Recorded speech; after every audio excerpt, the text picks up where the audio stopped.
Tim nasional Indonesia akhirnya kembali tampil di Piala Asia, turnamen bergengsi sekelas Piala Eropa atau Copa America yang diimpikan oleh seluruh skuad merah putih. Skuad Garuda berambisi memberikan yang terbaik setelah 17 tahun absen di turnamen 4 tahunan ini.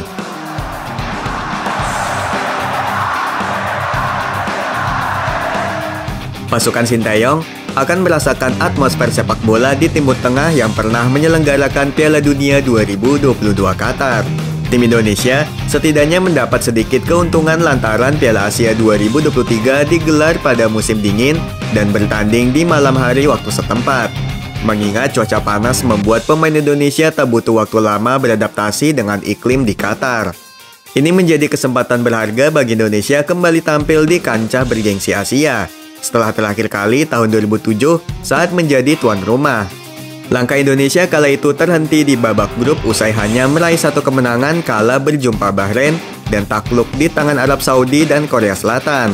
Skuad besutan Sinteyong harus berjibaku di Piala Asia edisi ke-17 nanti untuk membayar kegagalan 17 tahun silam. Indonesia berada di undian pot 4 tak bisa menghindari lawan kuat. Tim Merah Putih memang berhasil menghindari Korea Selatan di fase penyisihan. Namun, pasukan Garuda tergabung di grup D bersama Jepang, Irak, dan Vietnam. Bisa dibilang Indonesia berada di grup neraka dengan dua tim pernah merasakan juara Piala Asia. Sehebat apa ketiga kompetitor Indonesia di Piala Asia 2023? Vietnam. Sudah berada di level Asia, Indonesia seperti berjodoh dengan Vietnam. Jika dilihat dari segi kesamaan negara Asia Tenggara, inilah sebenarnya lawan yang sepadan dengan timnas Garuda di grup ini. Namun jika dilihat dari segi prestasi, pengalaman serta performa di atas lapangan, Vietnam jauh lebih unggul dibanding Indonesia. Pasalnya sepak bola Vietnam berkembang secara pesat dalam satu dekade terakhir. Di level Asia Tenggara saja, Vietnam sudah merengkuh 2 gelar Piala AFF pada tahun 2008 dan 2018. Sedangkan Indonesia belum pernah sekalipun juara meski sudah 6 kali tampil di final. Kiprah Vietnam di Piala Asia jauh lebih punya pengalaman dan prestasi cukup baik di gelaran akbar ini. The Red Dragons sudah 4 kali berpartisipasi, termasuk membuat kejutan besar dengan lolos hingga babak perempat final di Piala Asia 2007 dan 2019. Mereka sempat diunggulkan berada di pot 2 sebelum pengundian babak grup.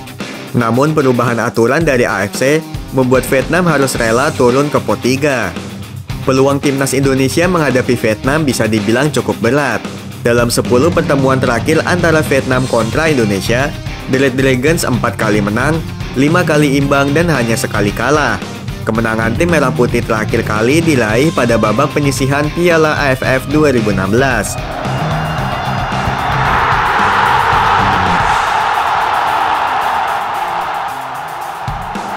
Selain itu, Vietnam kabarnya akan dilatih oleh Philippe Troussier. Pelatih asal Prancis tersebut adalah ex-manajer Olympique Marseille tahun 2004. Fabien Barthez, Vicente Lizarazu, dan Samir Nasri adalah beberapa mantan pemain asuhan Troussier ketika di Marseille. Irak. Lawan Indonesia berikutnya adalah Irak. Sebenarnya sebuah anomali jika melihat perkembangan sepak bolanya bisa maju secara cepat, mengingat kondisi geopolitik yang tak menentu di Irak. Namun orang Irak yang hidup di sepak bola seolah ingin membuktikan bahwa di negara berkonflik pun mereka tetap mampu berprestasi di gelaran bergengsi. Tim Singa Mesopotamia sukses menunjukkan kedikdayaannya ketika berlaga di Indonesia pada Piala Asia 2007. Tentu masih jadi ingatan segar saat euforia dan hegemoni sepak bola Indonesia tengah mencapai puncaknya ketika menjadi tuan rumah turnamen antar negara Asia tersebut. Di Stadion Utama Gelora Bung Karno, tim nasional Irak keluar sebagai juara setelah mengalahkan Arab Saudi di partai puncak, sekaligus membuka mata dunia akan kebangkitan sepak bola Irak.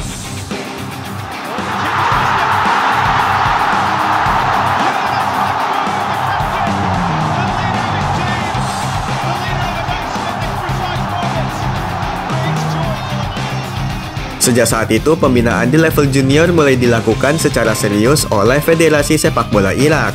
Setelah merasakan euforia gelar juara di Jakarta, tim Singa Mesopotamia tak pernah absen di ajang Piala Asia, bahkan selalu lolos dari babak penyisihan. Irak akan menjadi lawan pertama Indonesia di grup D. Kedua tim sudah bertemu 6 kali, di mana negara teluk tersebut berhasil menang 5 kali dan sekali imbang. Artinya tim Singa Mesopotamia adalah lawan berat bagi tim Merah Putih yang dibesut oleh Jesus Casas. Di bawah arahan pelatih asal Spanyol tersebut, Irak kian berkembang termasuk menjuarai Arabian Gulf Cup di awal tahun 2023. Jepang. Kontestan terakhir di grup D ini tak perlu diragukan lagi soal kualitas sepak bolanya di kancah Asia.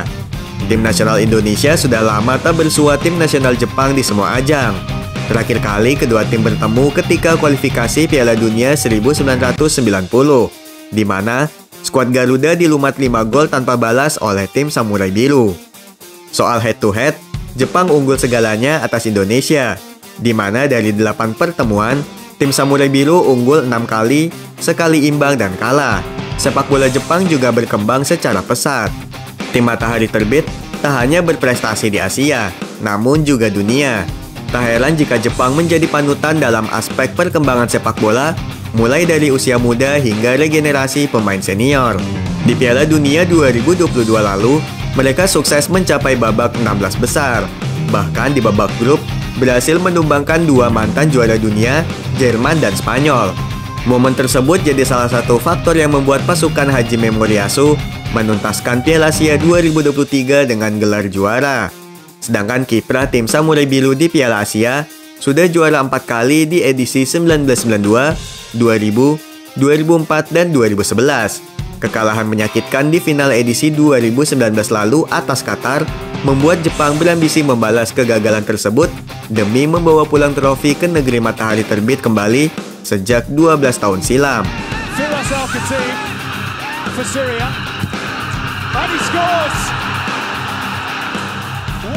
Jepang sebagai lawan terberat Indonesia terkenal solid dengan pemain terbaiknya dan selalu mencetak pemain muda yang berkarir di liga top Eropa seperti Kaoru Mitoma, Takehiro Tomiyasu, Ritsu Doan, hingga Takefusa Kubo. Tim Samurai Biru adalah unggulan juara di Piala Asia kali ini, yang menjadi tantangan berat bagi pasukan Shin Tae-yong untuk melangkah ke fase gugur.